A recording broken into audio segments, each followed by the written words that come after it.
Space से India को जितना नुकसान उठाना पड़ रहा है, एयर इंडिया ने इनको कहा है, इंडियन गवर्नमेंट को लिखा है बाकायदा तौर पे कि जो नुकसान हमें उठाना पड़ा है उसको आपको पे ऑफ करना पड़ेगा।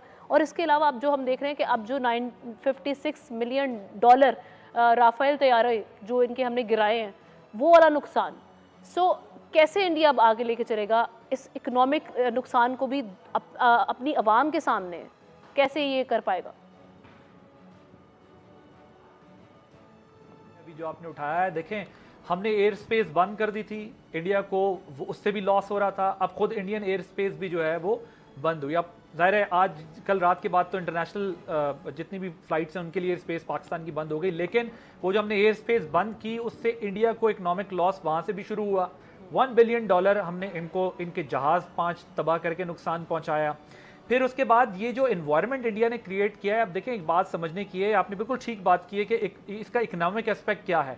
इसका ठीक है, आप हमें तो नुकसान कर रहे हैं, आप हमें तो डैमेज कर रहे हैं इस किस्म के वाकयात करके, लेकिन इंडिया जो पूरी दुनिया को अपने आप को एक बड़ी मार्केट के तौर पर प्रेजेंट करता है, अब उसके लिए ट्रबल हो गई है। वो अगर उसका बॉर्डर इस तरह टेंशन में और स्टैंड ऑफ में रहेगा तो इंडियन इकोनॉमी को आने वाले दिनों में मजीद नुकसान होगा। उनकी भी स्टॉक्स इफेक्ट कर रही हैं।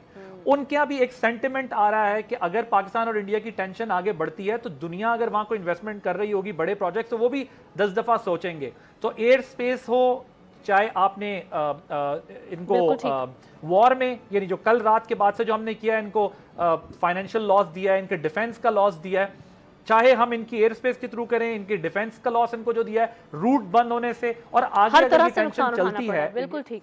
Thank you so much Adil हमारे साथ मौजूद थे इस हवाले से बात करने की। एक ब्रेक लेते हैं, ब्रेक के बाद वापस आएंगे।